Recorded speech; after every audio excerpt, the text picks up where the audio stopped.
Very good afternoon to all of you, and I welcome you in this webinar hosted by the ICR Research Complex for Eastern Region, Patna.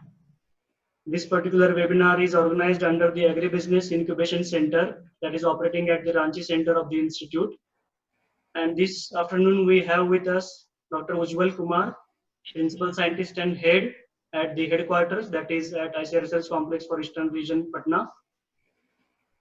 Dr. Ujjwal Kumar is presently head in the Division of Socioeconomics at Patna.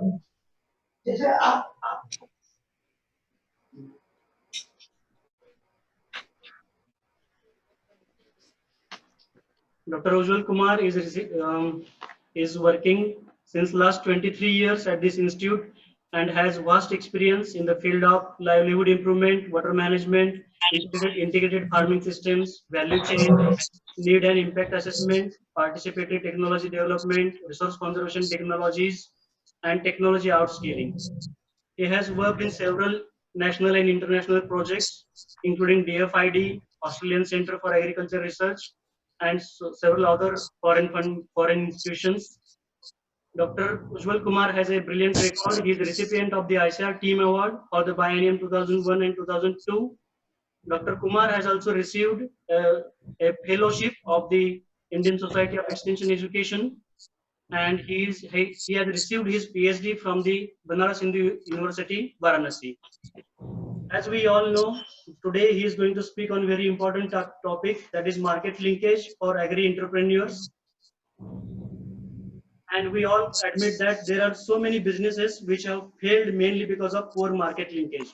And market is the crucial link that we have to take care of while going for any business. And he will discuss about marketing possibilities, what are the linkages, market linkages that we can go, and which are missing links that we have to address before we go for any startup. So today we will be taking out to you on this journey for 1 hour, where we will be discussing particularly on market linkages for agribusiness entrepreneurship. I welcome Dr. Ujjwal Kumar sir on this platform, and sir, request you to please start your presentation, sir. Thank you, Dr. Mani. Good afternoon to all the participants and the organizer, that is Agribusiness Incubation Center of Ranchi, and the PI of the project, Dr. Vikas Das, for giving me the opportunity for this very important seminar, that is on market linkage for agri-entrepreneurs. Friends, sector, and all participants are participating from different sectors, including farmers also. That's why I will prefer my talk in Hindi, if you permit. The main focus will be on the market linkages. What are the sector in which we can have better market linkage? So what are the opportunity in agriculture for agri entrepreneurs, and what are the government schemes? तो मित्रों, हम लोग पहले बात करेंगे कि किसी क्षेत्र में कौन कौन से उद्यम हैं और किस क्षेत्र में हम जो है मार्केट लिंकेज प्रदान कर सकते हैं, और हमारे जो उद्यमी हैं या किसान भाई हैं वो उनको ज्यादा आमदनी है। और मेरा ये मानना है कि हर एक जो किसान है एक उद्यमी है, और एक सफल उद्यमी वही है जो कि अपने उत्पाद को मार्केट तक सही ढंग से पहुंचाता है और उसको जो अधिक से अधिक मुनाफा कमाता है। और आने वाले दिनों में जो हमारे जो ग्रेजुएट्स हैं, बहुत सारे टेक्नोक्रेट्स हैं जो कि एग्रीकल्चर सेक्टर में अपनी एम्प्लॉयमेंट अपॉर्चुनिटी ढूंढ रहे हैं और हम लोग से संपर्क में। तो वो एग्रीकल्चर जो सेक्टर है वो बहुत वास्ट है और इसमें इनकम जनरेशन और मार्केटिंग लिंकेज प्रदान करने की बहुत सारी संभावनाएं हैं। पहले हम लोग डिस्कस करते हैं कि एग्रीकल्चर में कौन सा सेक्टर है जिसमें कि एक यूथ है या जो फार्मर्स है वो उसमें अपनी उद्यमिता का विकास कर सकता है और मार्केट में अपनी पहुंच बना सकता है। तो जब हम कृषि उत्पाद की बात बोलते हैं तो सबसे पहला ध्यान आता है कि जो कृषि हमारे उत्पाद हैं वो पेरिसेबल है, तुरंत खराब हो जाते हैं, या तो उनकी क्वालिटी है जो खराब हो जाती है। तो सबसे बड़ा जो अभी डिमांड है और अच्छा उद्यम है वो जैसे फूड प्रिजर्वेशन है, जो हमारे फल या सब्जी का संस्करण है, प्रसंस्करण है, उसका पैकेजिंग है, उसमें उद्यमता विकास करने की अच्छी संभावनाएं हैं और मार्केट में उसका डिमांड भी है। और जैसा कि अभी जो कोरोना का इफेक्ट हो रहा है, कोविड का जो देख रहा है, तो लोग जो है जो सेफ जो फूड है, स्पेशली ऑर्गेनिक फूड्स की डिमांड ज्यादा हो गई। तो हमको ऑर्गेनिक जो प्रोडक्शन है उस पर ध्यान देना है, और जो ऑर्गेनिक प्रोड्यूस है उसका डिमांड ज्यादा है, उसमें भी हम मार्केट में पहुंच बना सकते हैं और उद्यम स्थापित कर सकते हैं। उसी तरह जब हम ऑर्गेनिक फूड्स की बात बोलते हैं तो उसके लिए सबसे पहली जरूरत होती है ऑर्गेनिक सीड्स की, ऑर्गेनिक पेस्टिसाइड्स की, और पेस्टिसाइड्स की या ऑर्गेनिक मैन्यूर्स बोले, खाद बोले, उसकी भी आवश्यकता होती है। उस क्षेत्र में भी जो हमारे यूथ है, किसान है, अपनी जो स्किल स्थापित कर सकते हैं और मार्केट तक अपना पहुंच कर सकते हैं। और उसी तरह जब हम क्या दबा दी, क्या दबा दिया? क्या आवाज हमारी आ रही है ठीक से? Hello, Yes, sir, we are getting you. आवाज आ रही है ओके, थैंक यू। तो एक तो है कि जो हम प्लांटिंग मटेरियल तैयार करते हैं, जैसे हम कट फ्लावर की बात बोलते हैं जो कि बहुत ज्यादा डिमांड में है, फ्रेश फ्लावर का डिमांड है, उसके लिए जो प्लांटिंग मटेरियल तैयार करना है, ये तो बहुत लोग बगीचा लगाना चाहते हैं, तो उसके लिए प्लांटिंग मटेरियल चाहिए, रूटेड ग्राफ्टेड प्लांट्स चाहिए, उसको तैयार करना है, और वो बहुत बड़ा बाजार है, तो उस द्वारा भी हम बाजार तक पहुंच सकते हैं। और जो डेयरी जो दुग्ध उत्पादन है उस सेक्टर में भी काफी स्कोप है बाजार तक पहुंचने के लिए और उद्यमिता विकास करने की। उसी तरह डेयरी बेस्ड प्रोडक्ट्स है, उसका जो डिमांड है दिनों दिन बढ़ता जा रहा है।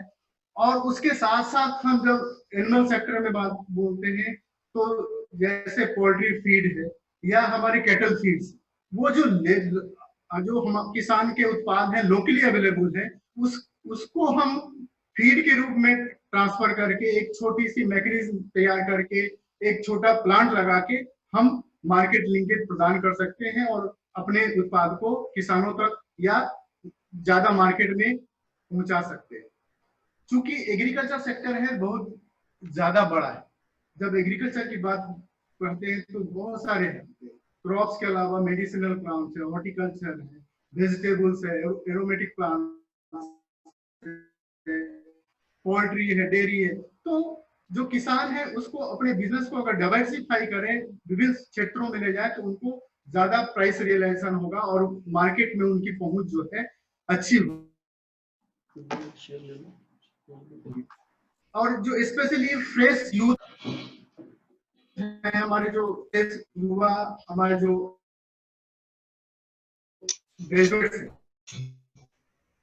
वो एग्रीकल्चर द्वारा अपनी उद्यमिता का विकास कर सकते हैं। उसी तरह कस्टम हायरिंग सेंटर की स्थापना कर, सीड्स का बहुत अधिक डिमांड है, स्पेशली वेजिटेबल में काफी डिमांड है। आने वाले दिनों में जो सीरियस क्रॉप है उसमें जैसे राइस, हाइब्रिड राइस है, उसका भी डिमांड जो है, मेल मक्का है, उसमें भी तमाम संभावना है। तो उसमें थोड़ी सी ट्रेनिंग लेके वो हाइब्रिड सीड प्रोडक्शन कर सकते हैं और मार्केट में अपनी पकड़ जो बना सकते हैं। जो छोटे उद्यमी, जो छोटे उत्पादक हैं, वो वेजिटेबल उसके द्वारा मार्केट तक पहुंच कर सकते हैं।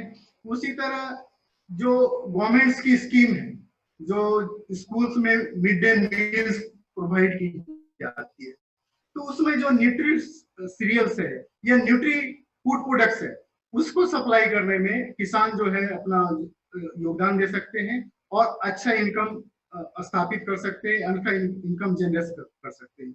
जो फिश जो सीड है उसकी डिमांड काफी है, लोकली कभी कभी अवेलेबल नहीं हो सकता है। अगर आप फिश हैचरी, पोर्टेबल हैचरी आप स्थापित करते हैं या बड़ा हैचरी स्थापित कर सकते हैं, तो जो फिश सीड की जो डिमांड है वो आपको अच्छा मार्केट दिला सकता है और आप बहुत ज्यादा इनकम जनरेट कर सकते हैं।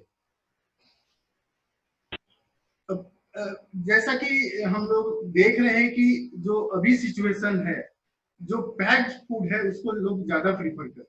ओपन जो है अनहाइजेनिक कंडीशन में जो फूड है उसको लोग नहीं लाइक कर रहे हैं, जो स्पेशली जो हमारे मध्यम वर्गीय फैमिली है वो पैक फूड की ओर ज्यादा जाते हैं, तो उसका डिमांड जो है ज्यादा है। तो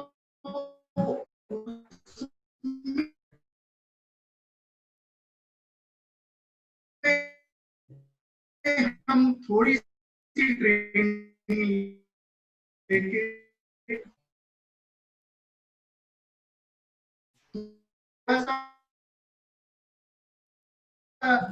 कम पैसे में हम उस इंडस्ट्री से जुड़ सकते हैं और हम एग्रीकल्चर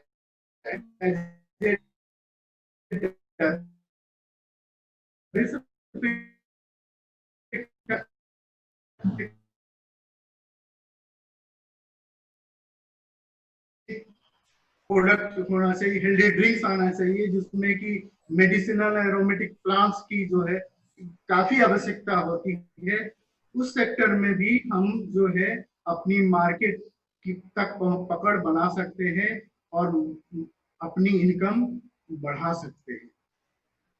तो फ्लोरिकल्चर जो है, जैसा कि हम बात करें अगर इंडिया में का जो शेयर, भारत का जो है वर्ल्ड ट्रेड में फ्लोरिकल्चर का मात्र 18.18% जो है इंडिया का योगदान है। उसका काफी डिमांड है। अभी बहुत सारा जो फ्रेश फ्लावर्स है, कट फ्लावर्स है, हम इंपोर्ट करते हैं और जो छोटे से हम उपक्रम द्वारा हम जो है फ्लोरिकल्चर सेक्टर में भी हम एक उद्यम स्थापित कर सकते हैं और अपनी इनकम जो बढ़ा सकते हैं। पहले की जैसे कि हमने चर्चा की थी ऑर्गेनिक इनपुट्स के लिए, तो जैसे ऑर्गेनिक सीड्स है, ऑर्गेनिक पेस्टिसाइड है, ऑर्गेनिक फर्टिलाइजर है, उस सेक्टर में काफी स्कोप है जहां की एम्प्लॉयमेंट और एंटरप्रेन्योरेबिलिटी है। लोग मार्केट तक पहुंच सकते हैं और अपनी इनकम बढ़ा सकते हैं। उसी तरह एग्रीकल्चर सेक्टर में जैसे हमारा केचप है, पिकल्स है, वो लोग पहले भी कर रहे हैं, लेकिन आने वाले दिनों में इसका जो डिमांड है ज्यादा है। डेयरी प्रोडक्ट की बात बोल रहे हैं तो जैसे बटर मिल्क है, चीज है, पुडिंग है, यगर्ट है, बहुत सारा जो डेयरी प्रोडक्ट है उसमें जो मार्केट है डिमांड क्रिएट कर सकते हैं और हम जो है यूथ को उस सेक्टर में जोड़ सकते हैं। उसी तरह जो है बेकरी प्रोडक्ट्स है, जैसे न्यूट्री बिस्किट्स है, स्नैक्स है, सैंडविचेज है, ये सब का जो डिमांड अभी के समय में ज्यादा है और हम मार्केट तक ज्यादा पकड़ बना सकते हैं। उसी तरह जो है फ्रूट्स, केन फ्रूट्स है, यहाँ जहाँ नहीं है वहाँ केन प्रोडक्ट जो है हम मार्केट में ला सकते हैं। बहुत सारे जो बच्चों के लिए जो वेफर्स है, टॉफी है, जो कि एग्रीकल्चर जो प्रोडक्ट्स है उसके द्वारा ही तैयार होता है, वो थोड़े से हम टेक्नोलॉजी द्वारा हम ज्यादा मार्केट में पहुंच सकते हैं। उसी तरह हमारा जो है बच्चों के लिए मल्टी न्यूट्री सीरियल्स जो है, नूडल्स है, उस तरह का जो है या पास्ता है, उस में थोड़ी सी काम करने की आवश्यकता है, वो हम मार्केट तक पहुंच सकते हैं। और आजकल जो हमारे किसान है वो अगर हम जो कोर्स सीरियल्स है, कावा है, कोदो है, रागी है, हाँ, जो कि न्यूट्रिशनली रिच है लेकिन हमारे फूड हैबिट में से नहीं है, तो हम 40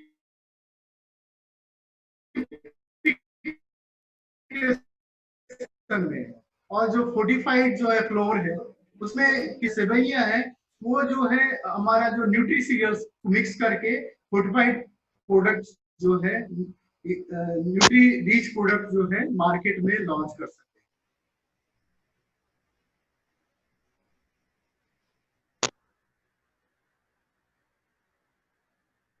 हैं। फिश हैचरी का पहले भी हमने है, उसका स्कोप ज्यादा है, कम पैसे में ज्यादा मुनाफा कमा सकते हैं और उद्यम स्थापित कर सकते हैं पोर्टेबल हैचरी के द्वारा। उसी तरह जो हमारे यूथ हैं वो थोड़ी सी ट्रेनिंग लेके कम पैसे में पोल्ट्री, पोल्ट्री और डेयरी की स्थापना कर इनकम जनरेट कर सकते हैं। और हम आगे बात करेंगे कि एक सस्टेनेबल उद्यम क्या है। उसमें सस्टेनेबल उद्यम उसी बोलेंगे जिसमें कि आर्थिक, सामाजिक और जो जलवायु अनुकूल, जिसमें कि हमको ज्यादा मार्केट में प्राइस मिले, हमारा जो कॉस्ट ऑफ प्रोडक्शन है कम लगे, और जो हमारा प्रोडक्ट है सबके पहुंच के दायरे में, और जो हमारा जो कंज्यूमर है वो कम पैसे में उस तक जो हमारा प्रोडक्ट है वो पहुंच पाए। और सबसे बड़ी जरूरी है कि जो प्रोडक्ट हम बना रहे हैं वो सेफ हो, इन्वायरमेंटल सेफ भी हो और हेल्थ पॉइंट ऑफ व्यू से भी सेफ हो, तभी हम जो है एक सशक्त और लॉन्ग रन में एक उद्यम स्थापित कर पाएंगे, अगर इकोनॉमिक, सोशल, इन्वायरमेंट एस्पेक्ट को ध्यान में रखेंगे। अब चर्चा करेंगे कि मार्केट की। तो जैसा कि आप सभी जानते हैं कि मार्केट में एक जो बेचने वाला होता है, बायर और सेलर, मतलब जो खरीदार है और बेचने वाला, उसका आपस में एक एग्जिस्टिंग होता है, और जो हम प्रोडक्ट बेचना चाहते हैं वो उसका लेन देन होता है। तो बेसिकली ये जो खरीदार और विक्रेता है उसमें एक रिलेशनशिप, उसमें समन्वय स्थापित करता है। और इसका जो दायरा है वो लोकल भी हो सकता है, जब हम छोटा उत्पाद लोकल प्रोड्यूस करते हैं तो उसका जो दायरा होता है छोटा होता है।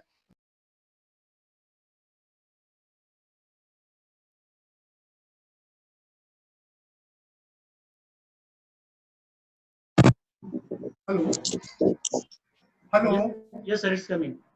या हाँ, तो ये मार्केट का दायरा जो है वो प्रोडक्ट पे डिपेंड करता है और डिमांड पे डिपेंड करता है कि ये लोकल होगा, आपके प्रोडक्ट जो है ज्यादा क्षेत्र में जाएंगे और या तो ग्लोबली जाएंगे। तो ये प्रोडक्ट और डिमांड के ऊपर निर्भर करता है। जब हम एग्रीकल्चर मार्केटिंग की बात बोलते हैं तो बेसिकली ये क्या है, एक decision making process. Decision making process है कि मेरे को डिमांड के अनुसार क्या पैदा करना है,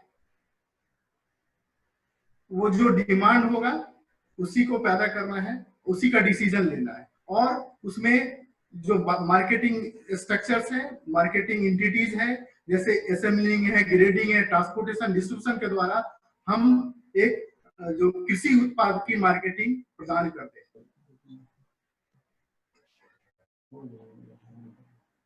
तो मैं थोड़ा सा चर्चा करूंगा कि आप सभी जानते होंगे, मैं इस पे ज्यादा ध्यान नहीं दूंगा कि जो बेसिकली जो मार्केट का क्लासिफिकेशन है बेसिकली 4 तरह से हो सकता है। एक तो जैसे लोकल मार्केट है, प्राइमरी मार्केट है, सेकेंडरी मार्केट है, टर्मिनल मार्केट है। तो जो लोकल मार्केट होता है बेसिकली वो विलेज लेवल पे होता है, बिल्कुल लोकलाइज होता है, जो फार्म प्रोड्यूस हो उसका डेली सेल और डेली बिक्री होता है, और बेसिकली रूरल एरिया में है ये है। और जो प्राइमरी मार्केट्स है उसका दायरा थोड़ा सा बड़ा होता है, उसमें बेसिकली आप देखते होंगे कि आपके क्षेत्र में वीकली हाट्स लगते हैं, और उसमें जो आसपास के जो प्रोड्यूस है उस हाट में आते हैं, और जो बायर है और सेलर है वहां एकत्रित होते हैं। बेसिकली ये एक कॉमन प्लेस पे होता है और इजीली जहां अप्रोचेबल है, बेसिकली रोड साइड है, तो वहां हाट्स लगते हैं। और सेंट्रल प्लेस में कि आसपास के थोड़े से तालुके लेवल के लोग आते हैं, और इसमें आपके जो कुछ रिटेलर्स हैं वहां भी परचेज करने के लिए आते हैं मार्केटिंग में, और उसमें खरीद और बिक्री हो जाती है। और सेकेंडरी मार्केट की जो है, जिसको आप मंडी बोलते हैं, बेसिकली आप वो जो डिस्ट्रिक्ट लेवल पे होता है वहाँ बहुत सारी सुविधाएं होती है, जैसे और उसमें मार्केट एजेंट्स भी होते हैं, कुछ मिडिल मैन भी इन्वॉल्व होते हैं, और उसमें जैसे बैंकिंग फैसिलिटी है, ट्रांसपोर्टेशन है, बहुत सारी फैसिलिटी भी वहाँ जो सेकेंडरी मार्केट है या डिस्ट्रिक्ट लेवल जो मंडीज है उसमें होती है। और अभी इंडिया में लगभग 2500 जो है 2500 सेकेंडरी मार्केट जो है एग्जिस्ट कर रही है, जिसको हम लोग जनरली बोलचाल की भाषा में मंडी बोलते हैं। और जो टर्मिनल मार्केट है, टर्मिनल मार्केट का मतलब ही है कि जहां से फाइनली वो जो है प्रोसेसर तक पहुंच रहा है, जो सामान है एग्री प्रोड्यूस है, या तो एक्सपोर्ट के लिए जा रहा है या तो फाइनल कंज्यूमर तक वो जो आ रहा है। और ये जो है बेसिकली हाईटेक है, बड़े शहरों में होता है, और जो सारी फैसिलिटीज है टर्मिनल मार्केट में उपलब्ध होती है। वहाँ जो ग्रेडिंग की है, लोडिंग की है, क्वालिटी कंट्रोल है, सारी जो इंफ्रास्ट्रक्चर है वहां उपलब्ध होती है टर्मिनल मार्केट के द्वारा। और ये बेसिकली एक्सपोर्ट ओरिएंटेड होता है। और हम जो बात करेंगे, चूंकि मार्केट लिंकेज की बात हो रही है, तो कोऑपरेटिव सेक्टर को जो आजकल के दिनों में कोऑपरेटिव सेक्टर जो है मार्केट लिंकेज के लिए बहुत अहम है। और जो कोऑपरेटिव मार्केटिंग में बेसिकली जो सहकारिता का सिद्धांत है उसका अनुपालन किया जाता है, और इसमें जो है जो मिडिल मैन की भूमिका है उसमें उसको हटा दिया जाता है, गौन किया जाता है, और सीधे जो है आपके उत्पाद को क्वालिटी के अनुसार और क्वांटिटी के अनुसार आपको उसका दाम दिया जाता है। और ये डायरेक्ट जो है मार्केटिंग सोसाइटी है वो कंज्यूमर तक पहुंचती है। अब हम लोग को ध्यान में लेना है कि जो मार्केट लिंकेज के लिए अभी क्या क्या मिसिंग लिंक है, या अभी कौन सी कठिनाइयां हैं जिसके कारण हम प्रॉपर मार्केट लिंकेज है नहीं प्रदान कर सकते। मार्केट लिंकेज जो अभी अभी अच्छी मार्केटिंग लिंकेज की बात बोले तो स्टिल जो है शहर लेवल पे भी अच्छी मार्केटिंग लिंकेज नहीं प्रोवाइड की जा सकी है। स्पेशली जब हम सप्लाई चेन की बात बताएं या प्रोसेसिंग है या अदर इंफ्रास्ट्रक्चर की बात बोलते हैं तो उसमें भी मिसिंग लिंक है। आपने देखा होगा कि जब हमारा कोविड के दौरान लॉकडाउन फर्स्ट हुआ था तो मेन थ्रस्ट था कि सप्लाई चेन को मजबूत करना है। तो उसमें जो भी था सबसे बड़ा हर्डल था ट्रांसपोर्टेशन का। तो उसमें ये दिया है कि जो जो जो हमारे जो भी प्रोड्यूस है मार्केटेबल प्रोड्यूस है उसको जो है कोई कहीं भी रिस्ट्रिक्शन नहीं हो, ताकि वो फ्री फ्लो रहे, थ्रू आउट द कंट्री उनका मूवमेंट हो सके और कंज्यूमर तक जो वो सप्लाई चेन जो है वो संपर्क हो पाए और कोई भी चीज की कमी नहीं हो पाए। तो हम जब एक अविकसित राज्य की बात बोलते हैं या जहाँ कम डेवलप्ड क्षेत्र है उसमें सबसे बड़ी जो है अगर हम सप्लाई चेन की ओर बात करें तो उसमें स्टोरेज फैसिलिटी जो है उसकी कमी पाई गई है, क्योंकि जो हमारे एग्री प्रोड्यूस है कृषि उत्पाद है उसमें स्टोरेज की बहुत जरूरत होती है, क्योंकि विदाउट प्रॉपर स्टोरेज हम अधिक दिन तक उसको नहीं रख पाएंगे और क्वालिटी मेंटेन नहीं कर पाएंगे। उसके साथ साथ अभी जो है जो हमारा फार्म सेक्टर है उससे जो मार्केट तक लाने में ट्रांसपोर्टेशन है अभी भी उसकी सुविधा कम है, और जो अल्टीमेटली जो कंज्यूमर तक पहुंचते हैं सप्लाई तो उनके थ्रू वो उसमें वेस्टेज बहुत ज्यादा होता है, स्पेशली हम एग्री प्रोड्यूस की बात बोलते हैं। और कभी कभी जो है उसमें मिडिल मैन की भूमिका जो है बहुत ज्यादा हो जाती है। वो किसान जो है फोर्स अपने उत्पाद को किसी भी दाम में ऑन कौन दाम में बेचने के तैयार हो जाते हैं उनकी कठिनाइयों के कारण। और अभी भी हम लोग देखते हैं कि जो एग्रीकल्चर प्रोड्यूस है स्पेशली फ्रूट्स और वेजिटेबल्स है ओपन बास्केट्स में ट्रांसपोर्ट किए जाते हैं, या तो गनी बैग में है पैक किया जाता है, जिसके कारण वो उसकी क्वालिटी है बिल्कुल खराब हो जाती है। तो हमको इस पे भी ध्यान देना है कि हम मार्केट लिंकेज प्रोवाइड कर रहे हैं तो हमारा जो है जो प्रॉपर पैकेजिंग हो। उसी तरह बहुत सारे जो एग्रीकल्चर प्रोड्यूस है, स्पेशली फ्रूट्स है, वेजिटेबल है और फिशेज है, तो उसमें कोल्ड चेन की आवश्यकता होती है। तो कोल्ड चेन जो है अभी भी बहुत कम क्षेत्रों में अवेलेबल है, या तो उसकी क्वालिटी अच्छी नहीं है, कैपेसिटी कम है।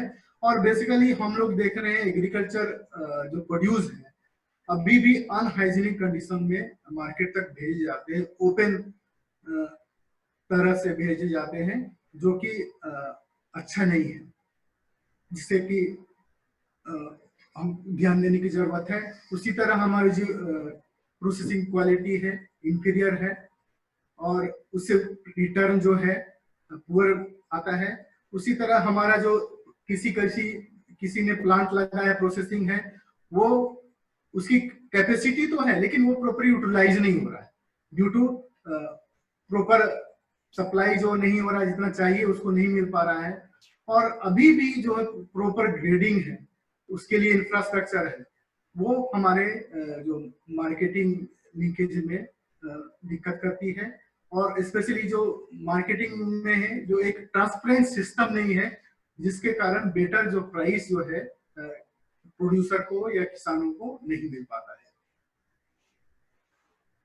और स्पेशली जो हमारे फार्म्स है, जिसको स्मॉल सेक्टर में हो, और जो हमारे फार्मर्स है वो डिस्पांडेस है, उनको मतलब वो लाभान्वित कंडीशन में नहीं है, क्योंकि उसका जो उत्पाद होता है कम होता है, वो बड़े बाजार में नहीं पहुंच पाते हैं, वो प्राइस का नेगोशिएट नहीं कर सकते, उनको जो भी प्राइस दिया जाता है जनरली वो ले लेते हैं और उन्हीं से उनका गुजारा होता है। और उनका जो बेसिकली जो है जो हमको प्रोडक्शन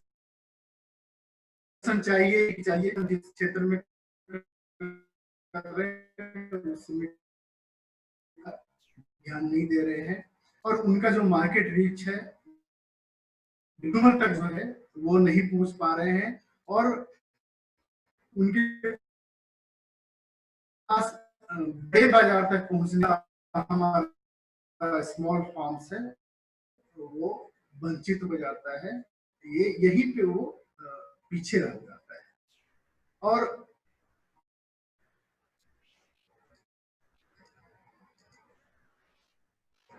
जब हम मार्केटिंग की बात बोलते हैं तो मार्केटिंग चैनल्स है, मतलब जो सामान जो है हमारा, जो भी सामान जो है कंज्यूमर तक विभिन्न चैनलों के माध्यम से कंज्यूमर तक पहुंचता है।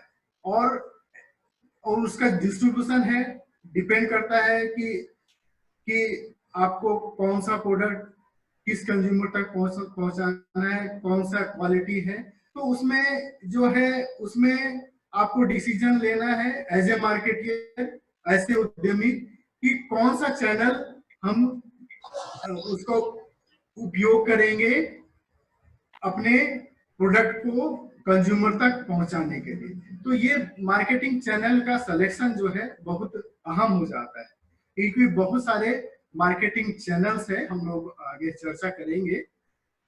अक्सर हम लोग जब मार्केटिंग की बात बोलते हैं तो दो जो टर्म है अक्सर यूज होता है, एक सप्लाई चेन है या वैल्यू चेन। जैसा कि एक लेमन की भाषा बोलते में बात करें तो वैल्यू चेन में बेसिकली जो प्रोड्यूसर या उत्पादक से कंज्यूमर तक की जो एक्टिविटी है, और अब जब देखेंगे हर एक एक्टिविटी में, जैसे हम पैकेजिंग कर रहे हैं, ग्रेडिंग, हर एक स्थिति में उनका जो वैल्यू एडिशन होता है। तो ये consumer to producer to consumer chain is the value chain. और द सप्लाई चेन बेसिकली ये जो प्रोड्यूसर है उससे रिटेलर या होलसेलर के का इंटीग्रेशन है।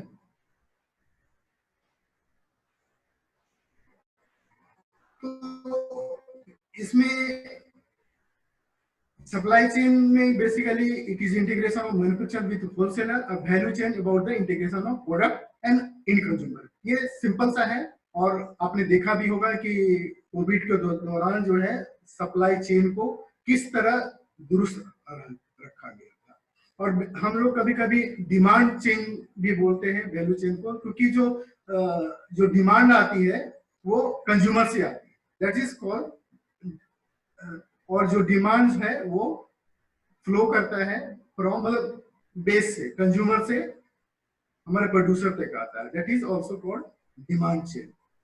और जो मार्केट लिंकेज है वो कई तरह से प्रदान है और बहुत सारे लिंकेज एग्जिस्ट भी कर रहे हैं, जैसे फार्मर्स या कोई प्रोड्यूसर होता है लोकल ट्रेडर से लिंक है, या फार्मर्स जो है या प्रोड्यूसर है या कोई उद्यमी है वो सीधे रिटेलर से लिंक है, या फार्मर्स है वो लिंक हो सकते हैं प्रोसेसर के थ्रू, या फार्मर्स एक्सपोर्टर के थ्रू, या पहले जैसे कि हम लोग चर्चा किया था फार्मर्स थ्रू कोऑपरेटिव्स, जिसमें कि उनका जो है उनको जो कोऑपरेटिव्स के थ्रू उनका जो जितना प्रोड्यूस है जो भी क्वालिटी है उनको उनके उत्पाद के अनुसार उनको मूल्य दी जाती है।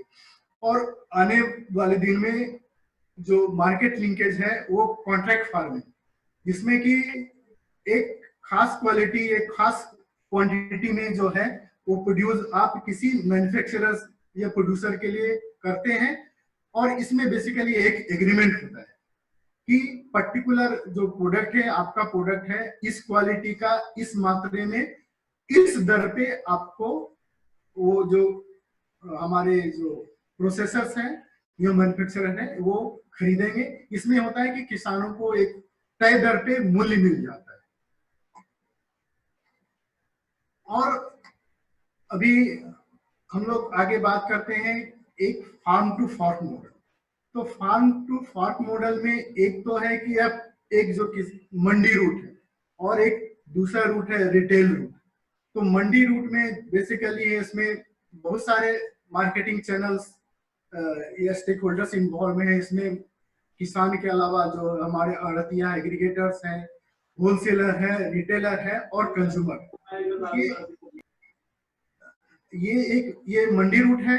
और एक जो अभी जो आने वाले दिनों में जो रिटेल चेन जो है, बहुत सारे रिटेल चेनर्स है वो सीधे अपने कलेक्शन सेंटर से द्वारा जो फार्मर्स का प्रोड्यूस है वो अपने रिटेल चेन के द्वारा कंज्यूमर तक पहुंचाते हैं। और किसान को जो है इसमें जो मिडिल मैन की एक भूमिका बहुत कम होती है। किसानों को जो अपने उत्पाद है उसका मूल्य जो है वो अधिक मिलता है। तो ये रिटेल रूट जो है I think this is the आने वाले दिनों में ये ज्यादा पॉपुलर हो रहा है, क्योंकि किसान तक जो है कलेक्शन सेंटर के थ्रू वो कंज्यूमर तक पहुंच रहा है, किसानों को अच्छा मूल्य मिल रहा है। This is also called farm to fork model. और जब हम मार्केट लिंक की बात बोलते हैं तो सबसे पहले होता है कि हम जाने कि मार्केट हमारा कैसा है। तो मार्केट कैसा है तो मतलब मार्केट को हम जाने, तो उसके लिए सबसे पहले जो हमारा जो उत्पाद का जो कंज्यूमर है जिसको हम पहुंचाते हैं, अपना सामान बेचते हैं, तो उसकी जो है उसको ध्यान में रखना जरूरी है। उसकी परचेजिंग पावर है क्या है, उसका कितना कवरेज है, यानी कि कितनी संख्या में जो है हमारा प्रोडक्ट है वो कंज्यूमर तक पहुंचेगा, कंज्यूमर की क्या प्रेफरेंस है, मतलब कंज्यूमर किस तरह का उत्पाद चाहते हैं। तो उसकी जो जानकारी है उसकी मार्केट लिंकेज के लिए सबसे पहला कंज्यूमर की जानकारी, उसकी जानकारी बहुत जरूरी है। उसके साथ साथ जो गवर्नमेंट की पॉलिसीज है उसको जानना जरूरी होता है, क्योंकि बहुत सारे मार्केटिंग चैनल्स में या मार्केटिंग लिंकेज में जो गवर्नमेंट से स्कीम्स है उसको ध्यान में लिया जाता है। बहुत सारे गवर्नमेंट प्रमोट करती है, सब्सिडी दे देती है, प्राइस सपोर्ट देती है, क्रेडिट की सुविधा प्रदान की जाती है या लिंकेज प्रोवाइड करती है। उसके अलावा जो हमारे डिस्ट्रीब्यूशन नेटवर्क है उसको पहचानना भी जरूरी है कि लोकल लेवल में हमारा डिस्ट्रीब्यूशन नेटवर्क क्या होगा। अगर उस प्रोडक्ट को रीजनल लेवल पे जाते चाहते हैं या नेशनल लेवल पे, तो उसका डिस्ट्रीब्यूशन नेटवर्क क्या होगा, कैसा होगा और कैसे करेंगे, उसकी जानकारी भी मार्केटिंग चैनल में मार्केट लिंकेज के लिए जरूरी है। और जो उत्पाद बना रहे हैं या उत्पादन कर रहे हैं एग्रीकल्चर प्रोड्यूस, तो उसके जो इनपुट्स की प्राइस की जो है उसकी जानकारी भी जरूरी है। क्योंकि हम एक अगर पर्टिकुलर वैरायटी का पर्टिकुलर प्रोडक्ट कर रहे हैं तो उसकी प्राइस, उसका जो यील्ड पोटेंशियल कितना है, वो पर्टिकुलर अगर डिमांड में है तो उसका यील्ड कितना होगा और उसका प्राइस क्या मिलेगा, उसका प्राइस क्या है अगर हम खरीदते हैं, तो उसकी जानकारी भी जो हम एग्री इनपुट्स की है या जो हम पैदा कर रहे हैं उसके लिए जो इनपुट्स चाहिए उनकी प्राइस जो जानना बहुत जरूरी है, तभी हम मार्केट पे अच्छे ढंग से पहुंच पाएंगे। और चूंकि मार्केट में बहुत ज्यादा कंपटीशन और जो भी है, अगर हम नया प्रोडक्ट चाहते हैं उसकी जो है उसमें हमारे कौन कौन और भी प्लेयर्स हैं मार्केट में अवेलेबल है, उसके लिए कौन कौन सा ऑफर है, उसमें क्या किस किस प्राइस पे अवेलेबल है, तो उसकी जानकारी भी बहुत जरूरी है। और सबसे बड़ी है कि हम ट्रांसपोर्टेशन जो है उसकी क्या फैसिलिटी है, तो हम एक बेटर मार्केट लिंकेज जो है प्रोवाइड कर पाएंगे। और उसके अलावा सबसे अहम है जो क्वालिटी प्रोडक्शन जो, तो जो चूंकि कृषि जो हमारे उत्पाद है बिल्कुल कम है, सीमित दायरे में, तो वो थ्रू हम क्लस्टर जो है हम जो क्वालिटी प्रोड्यूस कर सकते हैं उसके लिए जो है क्लस्टर बनाना पड़ेगा। और उसमें विभिन्न जो उत्पादक हैं, बहुत सारे किसान हैं जो स्मॉल फार्मर्स है, उसमें जोड़ना होगा और उनको एक अवेयरनेस क्रिएट करना होगा कि किस तरह से हम स्टैंडर्ड, हेलो या इज इट ऑडिबल, या continue sir. Okay, thank you, sorry for interruption. तो उसमें यह है कि उसको थोड़ा सा अवेयरनेस जो हमारे जो क्लस्टर में हमारे किसान हैं उसकी जरूरत है, ताकि उसको एक गुणवत्ता युक्त जो प्रोडक्ट हम वो पैदा कर सकें और कोई मिक्सचर नहीं हो। क्योंकि जब हम मार्केटिंग में जाते हैं तो एक पर्टिकुलर क्वालिटी का प्रोडक्ट हमको चाहिए, तो उसके लिए तो हम लोग का खेत का, और उसके लिए सबसे जरूरत होता है कि क्विक ट्रांसपोर्टेशन, क्योंकि पेरिसेबल नेचर है, तो उसको दूर करने के लिए क्वालिटी डिटोरिएशन को, मतलब उत्पाद हमारा खराब नहीं हो, तो उसको कोशिश ये करना है कि क्विक ट्रांसपोर्टेशन करना है, तभी हमारी जो क्वालिटी प्रोड्यूस जो है मार्केट में जा पाएगी। और उसके अलावा जो है बहुत सारे उत्पाद की थोड़ी सी प्रोसेसिंग की आवश्यकता होती है, ताकि उसकी गुणवत्ता अधिक रहे और मार्केट में उसका मूल्य है वो अधिक मिल पाए और किसानों को अच्छा रिटर्न मिल पाए। और उसके अलावा जो है जो भी प्रोडक्ट है उसकी पैकिंग और बैगिंग वो बहुत ही आवश्यकता है, क्योंकि इसके द्वारा जो हमारे प्रोडक्ट हैं जो वातावरण का प्रभाव है, जैसे मॉइस्चर है या जो पेस्ट डैमेज है, जो कीड़े लगते हैं, या हमारे हैंडलिंग में वो टूट फूट से बचने के लिए उसको पैकिंग और बैगिंग की क्वालिटी होना जरूरत है। और जो पैकेजिंग और बैगिंग है उससे ये है कि वो हमको उसको स्टोरेज में, उसके ट्रांसपोर्टेशन में और जो उत्पाद की गुणवत्ता को नुकसान पहुंचाने में मदद करता है। तो वो पैकेजिंग इसलिए भी आवश्यकता है कि उसको, क्योंकि हमारा उत्पाद विभिन्न जगहों पे जाता है, बहुत सारे लोग हैंडलिंग करते हैं, तो उसको हम अच्छी बैगिंग करेंगे तभी वो अच्छी क्वालिटी का होगा और हमारा प्राइस जो है अच्छा मिलेगा। और उसके साथ ही आप कोई भी प्रोडक्ट मार्केट में लाते हैं तो उस प्रोडक्ट की एक आइडेंटिटी होनी चाहिए, एक कुछ यूनिकनेस होना चाहिए। कि भाई तभी आपके प्रोडक्ट को पहचान पाएंगे। नहीं तो अगर सब्जी है, फल है, वो पकड़ में नहीं आता है कि वो कैसा है क्या है। तो अगर अगर यूनिकनेस उसमें कुछ प्रदान करेंगे, कुछ उसमें आइडेंटिटी प्रदान करेंगे, तो वो अच्छा होगा। उसी तरह जो क्वालिटी है, कॉस्टिंग है, उसमें कॉस्टिंग के को ध्यान में रखना है कि वो जो मार्केट में हम जिस कॉस्ट पे दे रहे हैं वो सही है, ज्यादा है, कम है, और उसका विजुअल अपील कैसा है। उसके साथ साथ जो लेबलिंग है वो भी जरूरी है, क्योंकि लेबलिंग देंगे तभी तो पता चलेगा ताकि हमारे प्रोडक्ट में क्या न्यूट्रिशनल एस्पेक्ट है, और अगर किसी को कोई दिक्कत होती है तो कहाँ वो संबंध स्थापित कर सकते हैं, कि जैसे उनका हेल्पलाइन नंबर। तो इस तरह की जो लेबलिंग है कि प्रोडक्ट के विषय में, आपके प्रोडक्ट में क्या गुणवत्ता है उसकी, जैसे न्यूट्रिशन, जैसे विटामिन है और जो भी कंपोनेंट है, आयरन है, जो भी है, उसके विषय में अगर कुछ बता सकते हैं तो वो लेबलिंग में अगर लिखा रहे तो अच्छा रहेगा। उसके साथ साथ जैसे कितना क्वांटिटी है, प्राइस है, इस सब की जो जानकारी है वो लेबल के द्वारा पैकिंग में ये होना चाहिए। अब हम बात करेंगे एक सक्सेसफुल जो है स्टार्टअप के विषय में, कि जो कि किस तरह वो अपने स्टैंडर्ड पैकिंग, अच्छी क्वालिटी की पैकिंग के द्वारा तुरंत वो उसको मार्केट प्लेटफॉर्म मिल गया और वो मार्केट में विद इन 1 ईयर वो पूरे नेशनल लेवल पे आ गया। तो ये basically this guy is Hemant Bhardwaj. He is agriculture graduate as well as IM graduate. तो उसने एक स्टार्टअप स्टार्ट किया ड्राई फ्रूट मार्केट में, क्योंकि ड्राई फ्रूट मार्केट इंडिया में जो अभी टर्नओवर है 30,000 करोड़ का है।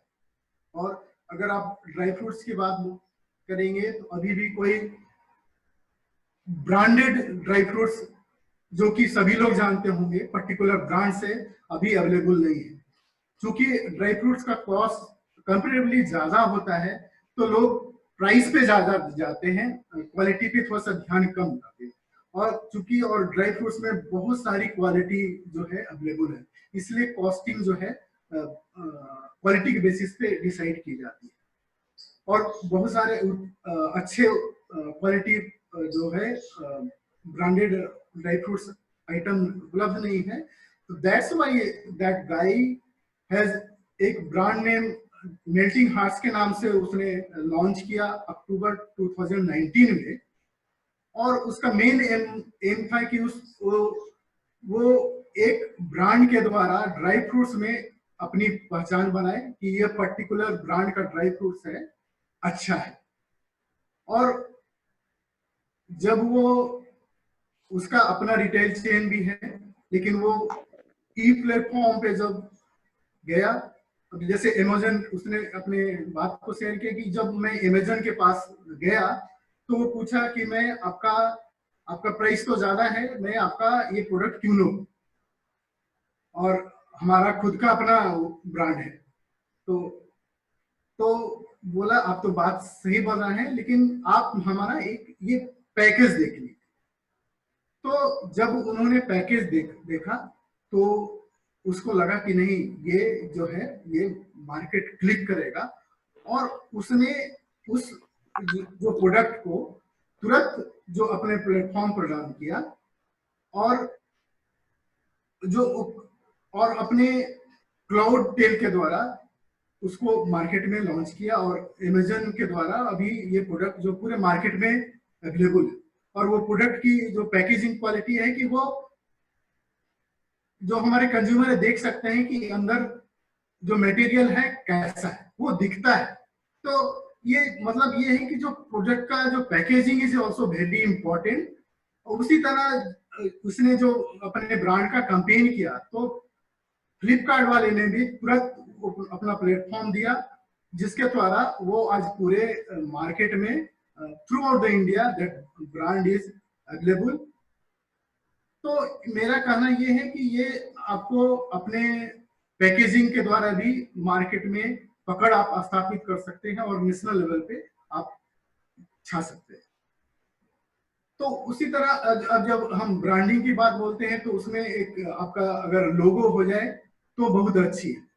अब आप मैं एक लोकल एग्जांपल देता हूं कि कुछ हमारे किसान जो है अरवल डिस्ट्रिक्ट के हैं, वो केमिकल फ्री सब्जी उत्पादन कर रहे थे और वो मार्केट में एस्टेब्लिश होना चाह रहे थे, लेकिन उसकी कोई आइडेंटिटी नहीं मिल रही थी क्योंकि उसका कोई ब्रांडिंग या लोगो नहीं था।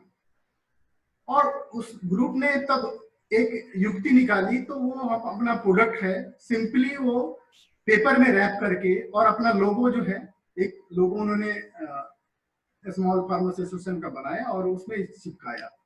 तो एक इस तरह मेरा कहने का मतलब एक सेपरेट जो आइडेंटिटी जो है, एक सेपरेट अपनी ब्रांडिंग कर सकते हैं और छोटे लेवल पर भी आप मार्केट में जो है वो अपने प्रोडक्ट को लॉन्च कर सकते हैं और बेटर मूल्य जो है आपको किसानों, छोटे किसानों को भी, ये छोटे उत्पादक को मिल सकता है। थोड़ा सा युक्ति करना है कि अपने उत्पाद को अलग दिखना है, क्योंकि अलग दिखेंगे तभी कंज्यूमर अट्रैक्ट होगा, तभी खरीदेगा, और उसके साथ साथ आपको क्वालिटी मेंटेन करना है। तो उसके लिए आपको जो है जो ब्रांडिंग है वो फार्मर्स के लिए भी, कंज्यूमर्स के लिए वो अवेयरनेस क्रिएट करती है।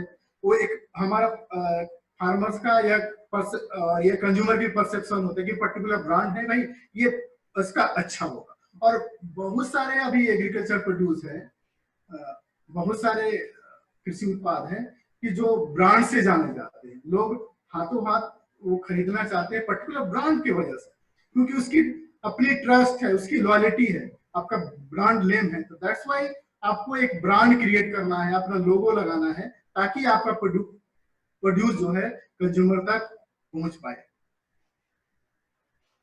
उसी तरह जो जब हम प्रोडक्ट कंज्यूमर तक लाते हैं तो कॉस्टिंग जो है बहुत मायने रखता है। और हमारे जो प्रोड्यूसर हैं, जो छोटे प्रोड्यूसर है, कॉस्टिंग में पीछे रह जाते हैं कि भाई कौन सा कॉस्ट में लाए, क्योंकि बहुत सारे कॉस्ट होते हैं। जैसे एक तो उनका खुद का कॉस्ट, प्रोडक्शन कॉस्ट होता है, प्रोक्यूरमेंट करते हैं, स्टोरेज करते हैं, उस पर कुछ ग्रेडिंग करते हैं, क्वालिटी है, अपने प्रोडक्ट को अगर बाजार में लाना है, पैकिंग करना है, सर्टिफिकेशन का कॉस्ट होता है, आप प्रोडक्ट को लॉन्च करते हैं, प्रमोशन करते हैं, तो उसको उसमें भी कॉस्टिंग आती है।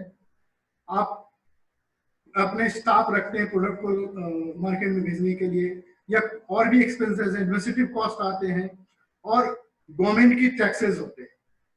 और या जो आपने उसके लिए अगर आप एग्रीकल्चर प्रोड्यूस के लिए कोई प्रोडक्ट के लिए लोन रखा है, तो वो भी उस पर आपको इंटरेस्ट देना पड़ा, तो वो भी जो है वो उस कॉस्टिंग में आनी चाहिए। प्लस अगर कोई किसी का इंटेलेक्चुअल प्रॉपर्टी राइट किसी चीज पे है, आप उसको कर रहे हैं, तो आपको रॉयल्टी देनी पड़ती है। उसके अलावा जो आपका मार्जिन है वो भी ध्यान में रखना है। तो इन सब बातों को रहेंगे, उसी के बेसिस पे आप जो आपका प्रोडक्ट है उसको आप वैल्यूएशन कर पा रहे हैं, और उसी को आप उसमें आप जो पैकेजिंग है उसमें अंकित करना चाहिए, ताकि आप जो है लॉस में नहीं जाए और लॉन्ग टर्म में आप सस्टेन करें।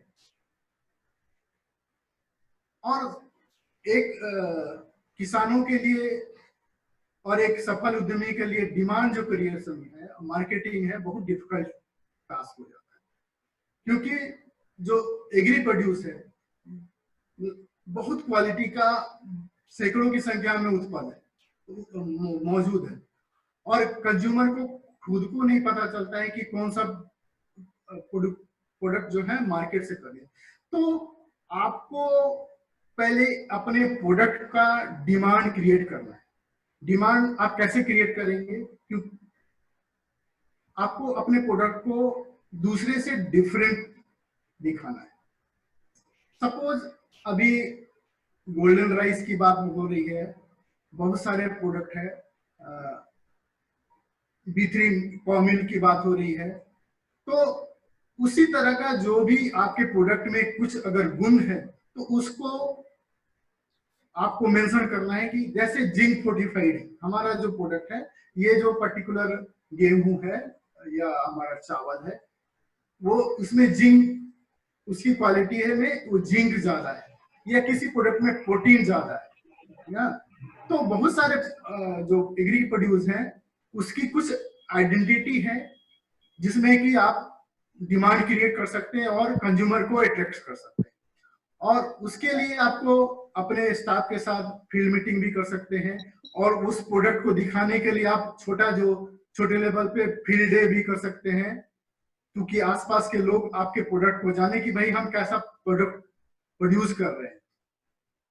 इससे भी डिमांड बढ़ता है। और उसके साथ साथ सबसे बड़ी जरूरी है कि आपको अवेयरनेस क्रिएट करना है इस प्रोडक्ट के विषय में, और उसके साथ साथ आपको आपके जो फील्डमैन है या जो डिस्ट्रीब्यूटर है, डीलर्स है, उसकी भी मीटिंग करनी है, उसको ट्रेन करना है, उसका अवेयरनेस करना है। और सबसे जरूरी चीज है एडवर्टीजमेंट और online messaging. Advertisement, online messaging, आप देखा होगा कि आपके मोबाइल पे बहुत सारा मैसेज आता है कि ये प्रोडक्ट अवेलेबल है, आप खरीदें। तो मार्केट तक पहुंचने के लिए एडवर्टीजमेंट और ऑनलाइन मैसेजिंग बहुत जरूरी है, तभी आप मार्केट तक पहुंच पाएंगे और मार्केट तक आपकी पकड़ हो जाएगी। और चूंकि मार्केटिंग लिंक प्रोवाइड करने में जो हमारा सप्लाई चेन है वो बहुत दुरुस्त होना चाहिए। तो एक सफल उद्यमी वही है, या सफल मार्केट वही कैप्चर कर सकता है कि जो राइट प्रोडक्ट है, मतलब जो राइट प्रोडक्ट मतलब जो क्वालिटी का प्रोडक्ट है हम कंज्यूमर तक दे रहे हैं, जिस टाइम पे कंज्यूमर को चाहिए या जिसको चाहिए, हमारे प्रोसेसर है या मैन्युफैक्चरर है उसको चाहिए, हम टाइमली दे पा रहे हैं और जितनी क्वांटिटी में चाहिए, क्योंकि क्वांटिटी इज ऑल्सो इम्पोर्टेंट। चूंकि मैन्युफैक्चरर या प्रोसेसर उनको पर्टिकुलर क्वांटिटी में आपका प्रोडक्ट चाहिए, तो उसको इंश्योर करना है और एट द राइट प्लेस। आपने देखा होगा कि भाई ई मार्केट प्लेटफॉर्म क्यों ज्यादा पॉपुलर है, क्योंकि वो कंज्यूमर तक आपको वो उत्पाद पहुंचाता है। तो राइट प्लेस पे भी वो प्रोडक्ट जो है वो जाना चाहिए, तभी ये जो एक अच्छा सप्लाई चेन आप एस्टेब्लिश कर पा रहे हैं और बेटर मार्केट लिंकेज आप जो है प्रोवाइड कर पाएंगे। और जो इफेक्टिव मार्केटिंग लिंकेज के लिए जो और भी जो है एडवर्टीजमेंट है, थ्रू रेडियो है, टेलीविजन है, प्रिंट मीडिया है, और प्रमोशनल मटेरियल है, जैसे बैनर है, पोस्टर है, पंपलेट तैयार करते हैं। आपने देखा होगा कि ये सब चीज जो है कॉमन है। और आजकल जो है आपका जो प्रोडक्ट का है उसका प्रमोशन है, या तो एजुकेशनल फॉर्म में होगा, एजुकेशनल इंस्टीट्यूशन में करते हैं, तो उसके लिए आपको जैसे कंसर्ट करना है, रोड शो करना है, या कोई एक्सपो लगा है, कोई मेला लगा है, वहां पे आप उसको दिखाना है, या बिग पब्लिक सेक्टर ऑफिसेज में अपना प्रोडक्ट को वहां मीटिंग के दौरान दिखाना है, या किसी नोन जो हस्ती है, मे बी सोशल वर्कर हो या आपके क्षेत्र के नोन पर्सनालिटी हो या जो भी हो, तो उससे इंडोर्स कराना है कि पर्टिकुलर प्रोडक्ट वो उसका, ये एडवर्टीजमेंट नहीं, मतलब इसके लिए कोई पैसा नहीं देना है। अगर कोई जानी मानी हस्ती आपके प्रोडक्ट को इंडोर्स करते हैं, उसको अच्छा उसके विषय में बताते हैं, तो वो ज्यादा इम्पैक्ट प्रोवाइड करता है। और मैं देख रहा था कि अभी एक कुछ आया था इम्यूनो ब्रेड का। तो इम्यूनो ब्रेड में वो क्या रही, चूंकि आजकल जो कोविड का प्रकोप है तो लोग इम्यून बूस्टर के रूप में वो ब्रेड यूज कर रहे हैं। हाँ, तो उनका वो देखिए उनको ब्रांडिंग कर रहा है इम्यून बूस्टर के रूप में, और लोगों को प्रीमियम क्या दे रहे हैं, वो फ्री मास्क दे रहे हैं। तो वो जो है ये मार्केटिंग स्ट्रेटेजी है, क्योंकि बहुत सारे आप अपने बच्चे को देखेंगे, वो नहीं देखेंगे प्रोडक्ट क्या है, वो देखेंगे कि फ्री क्या मिल रहा है। हाँ, कि उसमें पेन है, उसमें टॉयज है।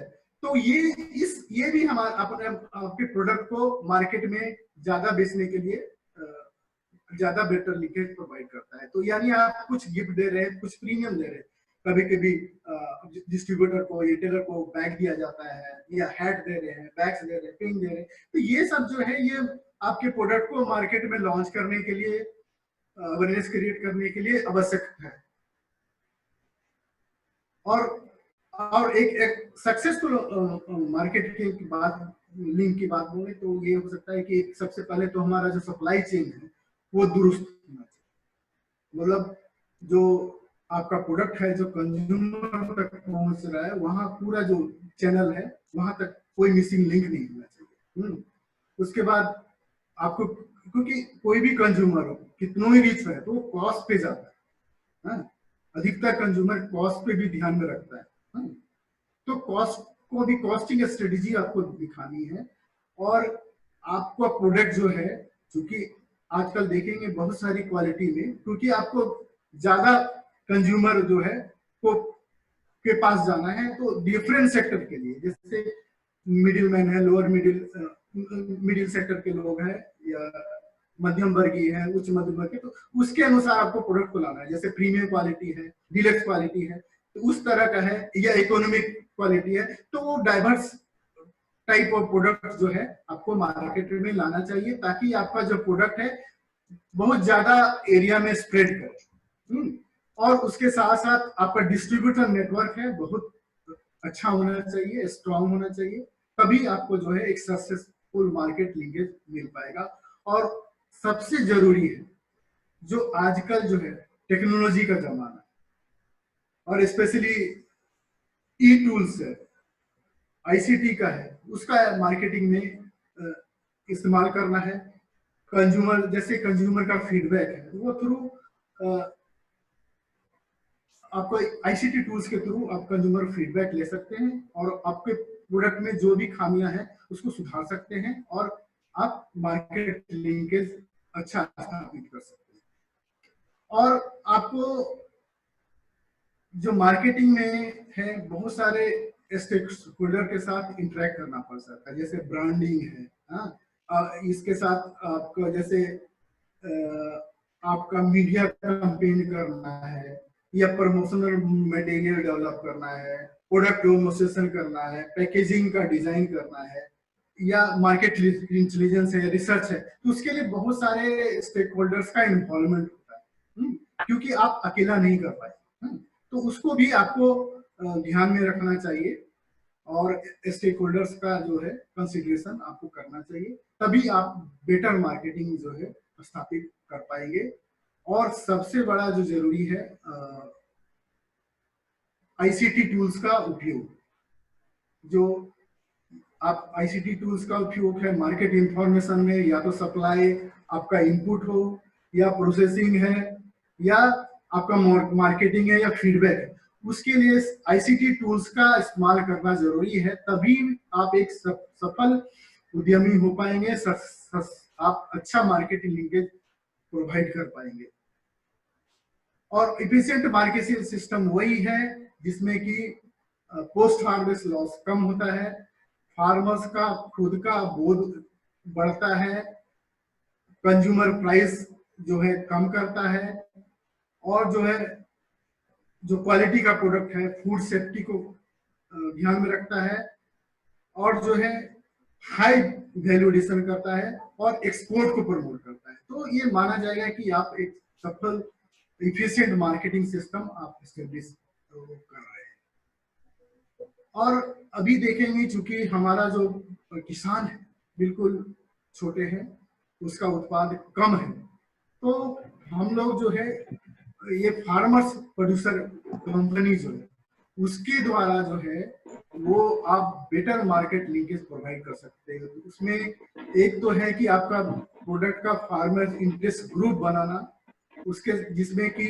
फार्मर्स इंटरेस्ट ग्रुप में जो है आपके जो प्रोडक्ट हैं उसको एग्रीगेट करते हैं, उसको फार्मर्स को जो क्रेडिट है उसके लिए ट्रेनिंग है, उसके द्वारा फार्मर्स इंटरेस्ट ग्रुप में वो प्रोवाइड किया जाता है। उसी तरह जो फार्मर प्रोड्यूसर कंपनी जो है आपके बल्क से सेलिंग में मदद करता है, और आपके लिए जैसे जैसे कोल्ड चेन है, या आप और भी प्रोसेसिंग है, या बल्क मार्केटिंग करना है, तो उसका लिंकेज जो है फार्मर्स प्रोड्यूसर कंपनी के द्वारा होता है।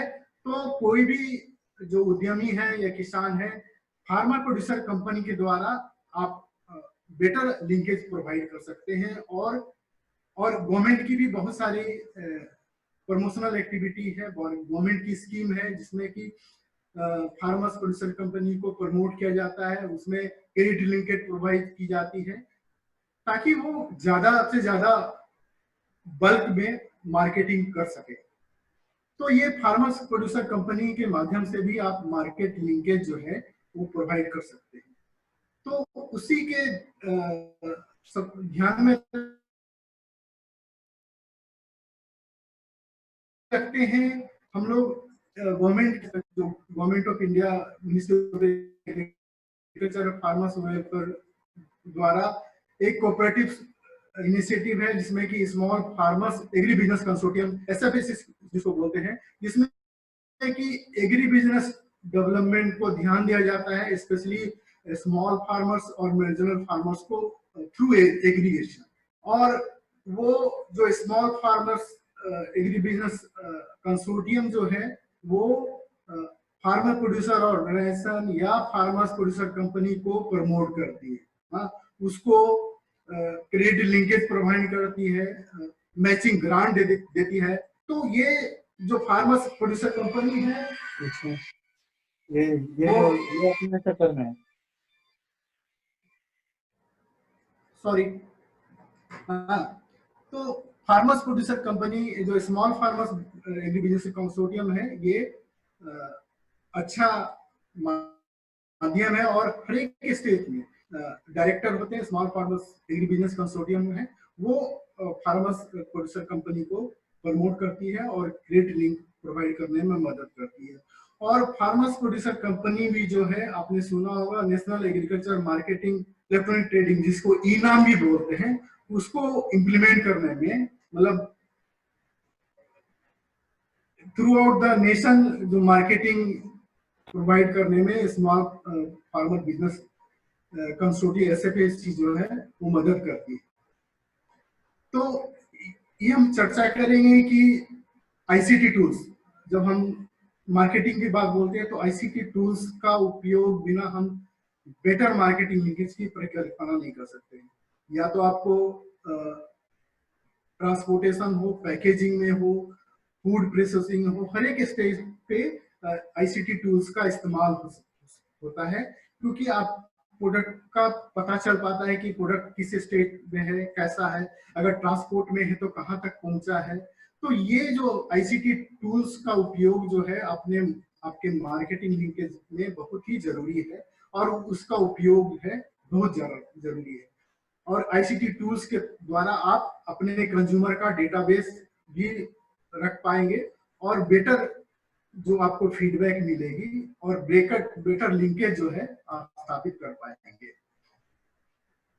अब हम चर्चा करें कि इफेक्टिव मार्केट लिंकेज के क्या क्या स्टेप्स हैं। बेसिकली एक अगर लेमैन की भाषा में हम बात करें तो सबसे जरूरी होता है कि कंज्यूमर का चॉइस क्या है, उसके अनुसार जो है हमको क्वालिटी प्रोड्यूस करना है, जो प्रोडक्ट है हमको उत्पाद करना है। उसके बाद प्रोडक्ट का ग्रेडिंग है, उसके बाद पैकेजिंग है, फिर ब्रांडिंग लेबलिंग है, उसके अलावा फिर डीलर्स नेटवर्क स्थापित करना है और उसके बाद हमको एक मार्केट प्लेटफॉर्म या ई मार्केट हो या पॉइंट ऑफ सेल है वो एस्टेब्लिश करना है।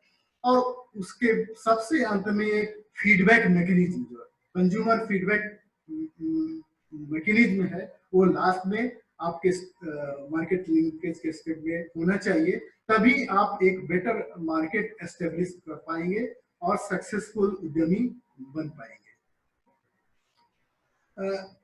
थोड़ा सा हम लोग चर्चा करेंगे ई-नाम के विषय में। बेसिकली आप लोग जानते भी होंगे, आपने नाम सुना भी होगा कि ये बेसिकली ये वर्चुअल मार्केट है जहाँ की जो थ्रू आउट जो इंडिया जितने मंडी है उसका नेटवर्किंग है। और इसमें जो हमारे कोई भी जो है बायर्स है या सेलर है थ्रू आउट इंडिया वो जुड़ सकते हैं।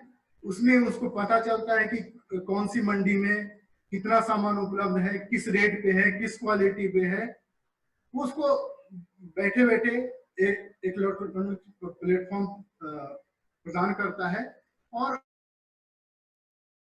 मार्केटिंग का एक अच्छा प्लेटफॉर्म स्थापित किया जा सकता है एग्रीकल्चर ई मार्केटिंग के थ्रू। और ये हम लोग बात कर रहे थे, ये एक पैरेलल कोई मार्केटिंग प्लेटफॉर्म नहीं है, और ये बेसिकली ये नेटवर्किंग और जो हमारा जो मंडी एग्जिस्ट कर रहा है उसका नेटवर्किंग है, जो कि ऑनलाइन एक्सेस किया जा सकता है और इससे जुड़ के भी जो आप अपना प्रोडक्ट है अच्छे दाम पे बेच सकते हैं या खरीद सकते हैं। तो विकास कितना समय और देंगे आप? सर आप ले सकते हैं sir, at least another 10। Okay, no problem. तो एक जो है ई किसान मंडी फ्लो चार्ट मैं बताना चाहूंगा। तो उसमें बेसिकली जो इसमें ये है कि किसान है या फार्मर प्रोड्यूसर ऑर्गेनाइजेशन है, उसके जो क्लस्टर, उसके द्वारा जो उत्पाद है वो हमारा मंडी में आया, फिर वहां पे उसकी ग्रेडिंग करके उसका मूल्य निर्धारण किया गया, उसकी डेटाबेस तैयार की गई है, उसके बाद वो प्राइस निर्धारण किया गया।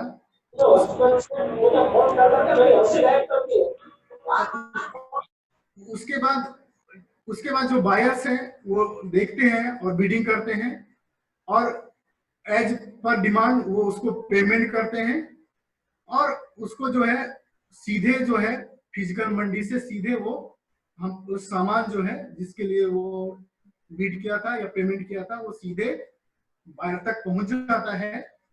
और जो कंज्यूमर है या फार्मर्स ग्रुप है या फार्मर प्रोड्यूसर ऑर्गेनाइजेशन, उसको डायरेक्ट जो है कम समय में उसका दाम मिल जाता है। तो ये एक अच्छा मैकेनिज्म है।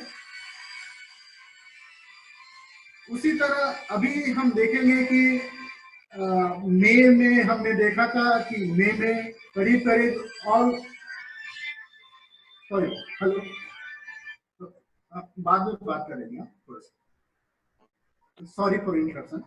हाँ, अभी जो है पूरे इंडिया में करीब जो है 1000 मंडी जो है 18 स्टेट्स में और 2 यूनियन टेरिटरीज में ई नाम मंडी जो है स्थापित किए गए हैं। आप देख सकते हैं झारखंड में 19 मंडी है, जिसमें कि आपका रांची में भी एक मंडी है जो कि ई नाम के थ्रू लिंक्ड। तो ये अच्छा इनिशिएटिव है गवर्नमेंट का, जिसमें कि एग्रीकल्चर प्रोड्यूस है, इसमें कि सारे कमोडिटीज हैं, पल्स भी है, सीरियल्स भी है, वेजिटेबल्स भी हैं, फ्रूट्स भी है, बहुत सारे उत्पाद जो है इस मंडियों के थ्रू जुड़े हुए। तो ये बहुत अच्छा प्लेटफॉर्म है। ये आप देख सकते हैं कि किस किस स्टेट में कितनी मंडियां हैं। आई थिंक झारखंड में 19 मंडियां हैं, वेस्ट बंगाल में 18 है, 41 मंडियां उड़ीसा में है। उसी तरह आपका हरियाणा में भी मंडी है, यूपी में 125 है। तो विभिन्न मंडियों द्वारा आप मार्केट लिंकेज प्रोवाइड कर सकते हैं। और अब हम लोग चर्चा करेंगे किसान रथ की, क्योंकि जो हमारा जो एग्रीकल्चर प्रोड्यूस है, किसानों को कंज्यूमर तक पहुंचाने में या जो प्रोसेसर तक या डिस्टेंट प्लेस पे पहुंचाने में उनको ट्रांसपोर्टेशन की सुविधा का अभाव है। इसलिए किसान रथ का लॉन्च किया गया मिनिस्ट्री ऑफ एग्रीकल्चर और फार्मर्स वेलफेयर द्वारा। तो उसमें आप वो किसान ऐप भी अपने मोबाइल से भी उसको एक्सेस कर सकते हैं और किसान रथ द्वारा आप जो है अपने प्रोडक्ट को विभिन्न क्षेत्रों में भेज सकते हैं। तो ये भी गवर्नमेंट की अच्छी इनिशिएटिव है। अब हम देखेंगे कि गवर्नमेंट ने अभी जो है क्या इनिशिएटिव लिया है हमारे जो स्पेशली स्मॉल फार्मर्स है, उनका प्रोडक्ट है उसको सुविधा प्रदान करने में, मार्केट प्रदान करने में। तो आप देखेंगे कि जो हमारे जो कुछ फ्रूट हैं या और एग्री प्रोडक्ट्स हैं, जैसे मैंगो है, मखाना है, टर्मरिक है, चिल्ली है, सैफरन है, बैम्बू शूट्स है। तो माइक्रो फूड इंटरप्राइजेज के लिए करीब 10,000 करोड़ रुपया का जो है प्रावधान किया गया है, और वो क्लस्टर्स बेस्ड अप्रोच के माध्यम से जो हमारे जो मध्यम सूक्ष्म जो माइक्रो फूड इंटरप्राइजेज हैं उनको सुविधा प्रदान किया जा सकता है, और वो एस्टेब्लिश कर सकते हैं और इससे जुड़ सकते हैं, उसका फायदा हो सकते हैं।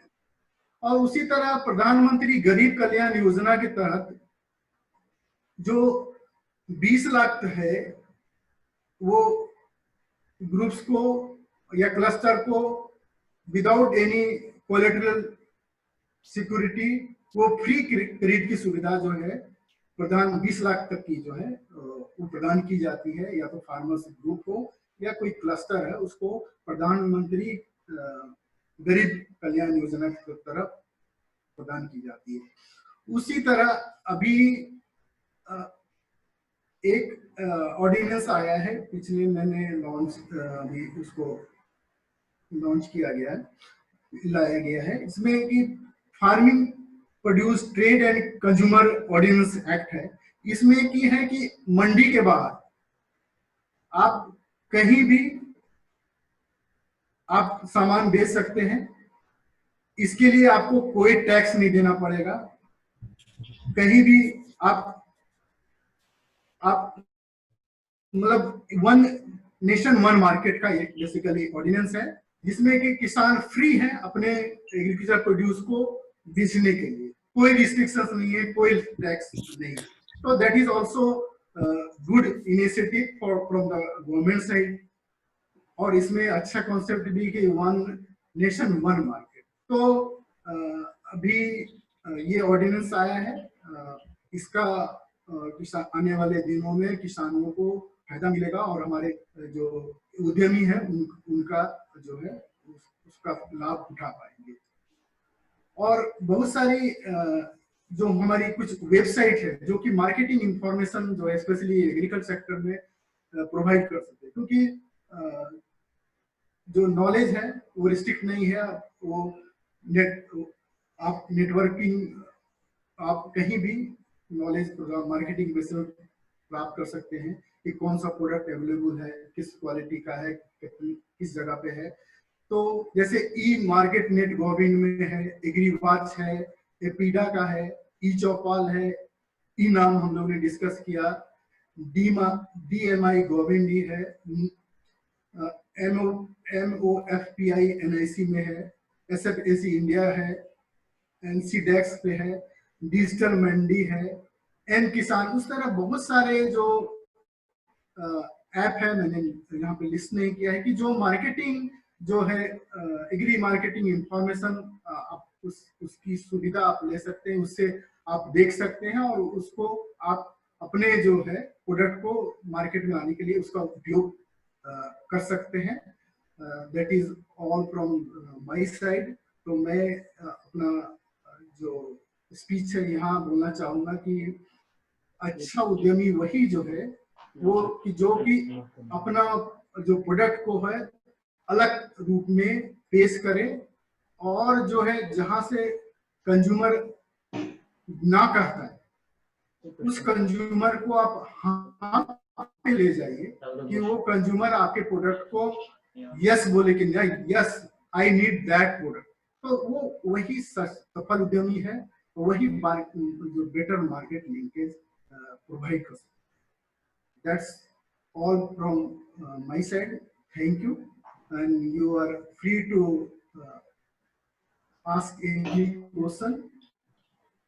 Thank you very much, Ujjwal sir. That would have been better, a more comprehensive presentation on the huge area on agriculture marketing than this presentation, sir. It's really an excellent presentation covering all gamuts of agricultural marketing. In fact, the entire growth of agriculture sector, it depends to a very large extent on agriculture marketing, and your lecture has extremely so nicely you have covered the all important aspects of agriculture marketing, sir. Sir, we would like to take on some of the questions, sir. Some of the participants, they have put some of the questions. Maybe I would like to read some of the questions which they have put in the chat box, sir.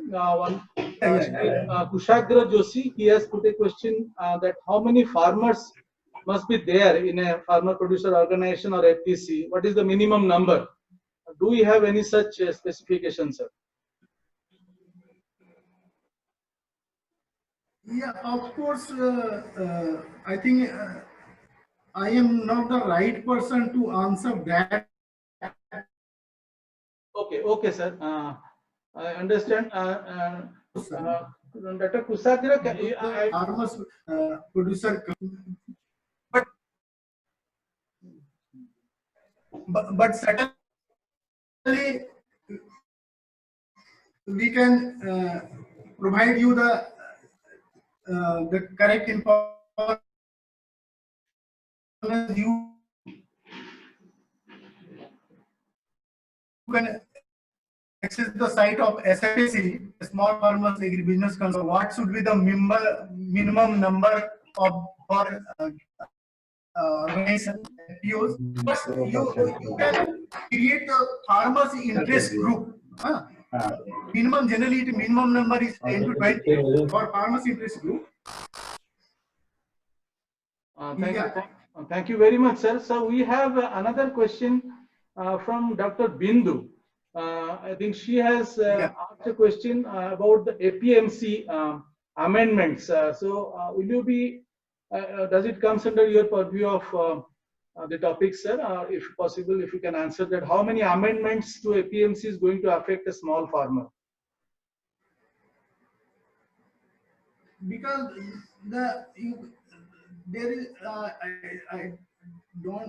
I'm not able to say the exact number, but I can say that the recent amendment, Farmers Produce Trade and Commerce Promotion Act, that is just has been launched, that provides the concept of one nation, one market. This is the recent amendment. The concept of that, I think that will be changed. APMC Act will certainly be changed in different states. Take the example of Bihar. We don't have APMC Act presently. Any farmer can sell any product in anywhere. It depends upon state to state. But certainly recent act will affect the AP. It is the, I think this is the amendment act only over the APMC Act, Agriculture Produce Trade and Market, Trade and Commerce Promotion Act, which has just launched, I think in June. Okay, thank you very much, sir. Sir, we have another question from Last month. Mrs. Chandni Yadav. That is what she wants to ask about how farmers from Assam can connect to e-Mandi.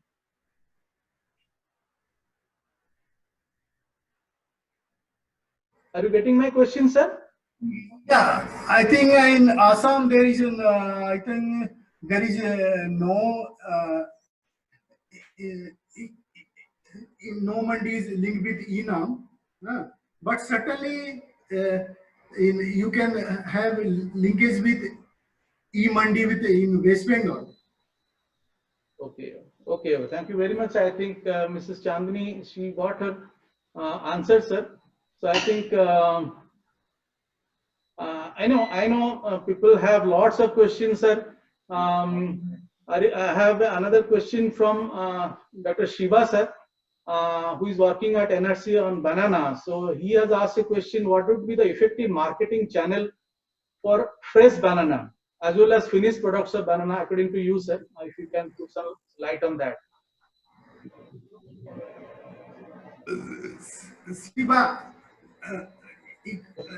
every channel has pros and cons. So it depends upon the product and channels, which channel you are using. in my view, the best channel is that where the farmers get more, I think, more return.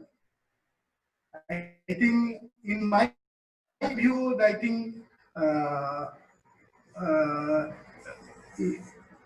farm to fork model will be appropriate. Means if farmer sell their products through retail chain, so certainly the farmer will be benefit and it will get he will get more return for their product. It There is are questions are plenty, sir. But I would like to take this question because I think Sri Shippy Singh ji, he is an entrepreneur in organic farming in Jharkhand. He Yeah. wants to throw some. He wants your views on how to handle the marketing situation of organic produce. What are your views, sir? For organic produce, I think for vegetables, it is very difficult in our Jharkhand situation.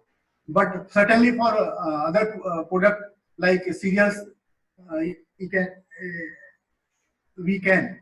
But in Jharkhand, the most of the small hold, I think lands are very, I think, small. Uh, for organic, at least I think they require 25 acre cluster for organic certification.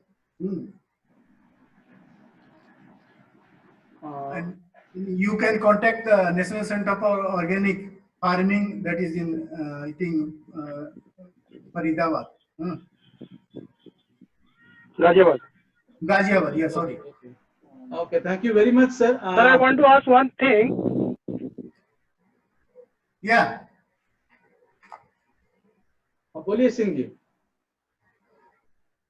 Just a minute, I think he got muted. I just mute him. Singh Saab, please boliye. CP Singh साहब सुन पा रहे हैं?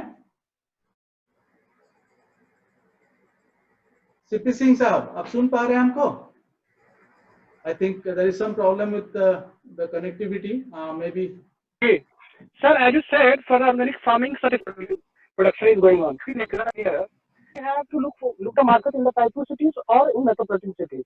When I look market in the Calcutta or Asansol or whatever you say, so how are we going to compete with the local producer or organic producer there? Because transportation cost will be the add-up cost. So that's what I wanted to do. As you said, there is a one nation, one market. But main thing is if we are going to transport our organic food from here, and whoever is producing organic food there, then obviously there will be a big gap.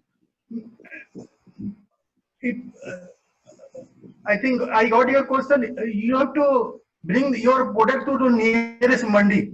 Nearest mandi, and that's mandi should be linked with the e-market platform.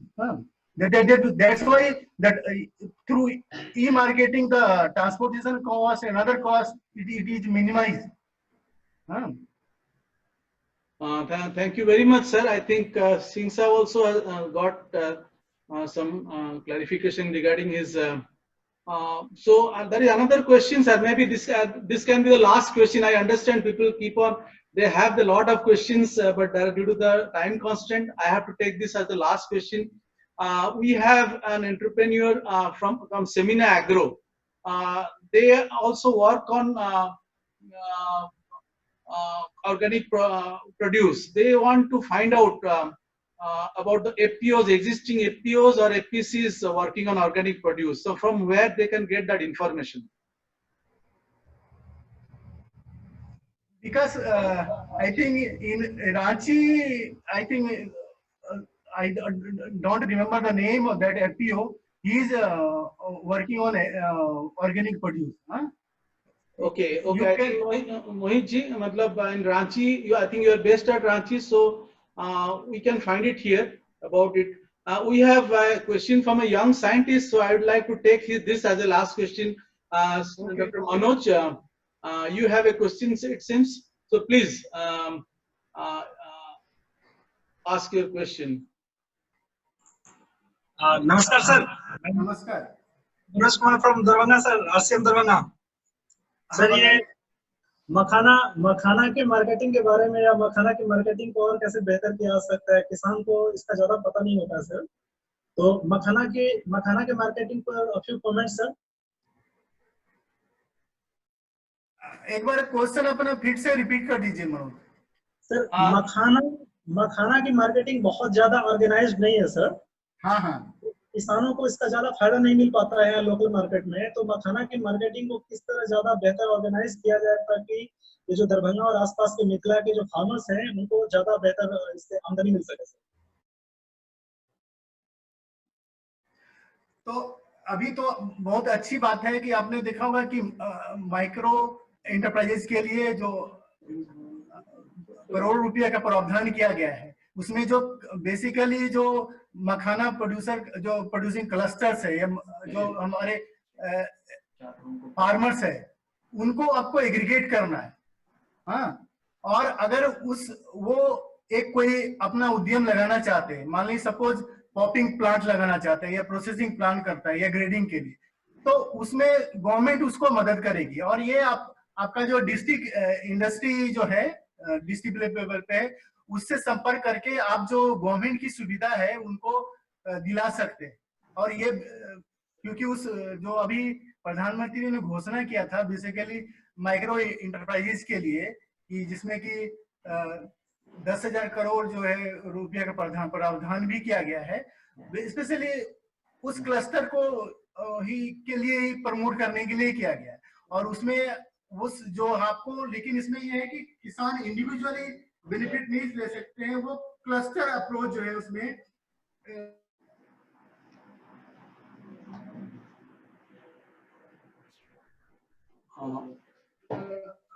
Establish होगा कि enterprise अगर establish कर popping और processing के लिए अगर कोई उद्यम स्थापित करते हैं तो उसमें गवर्नमेंट उसमें मदद करेगी और हम लोगों को उस पर प्रमोट करना चाहिए और आपको उसमें लीड लेना चाहिए। Thank you.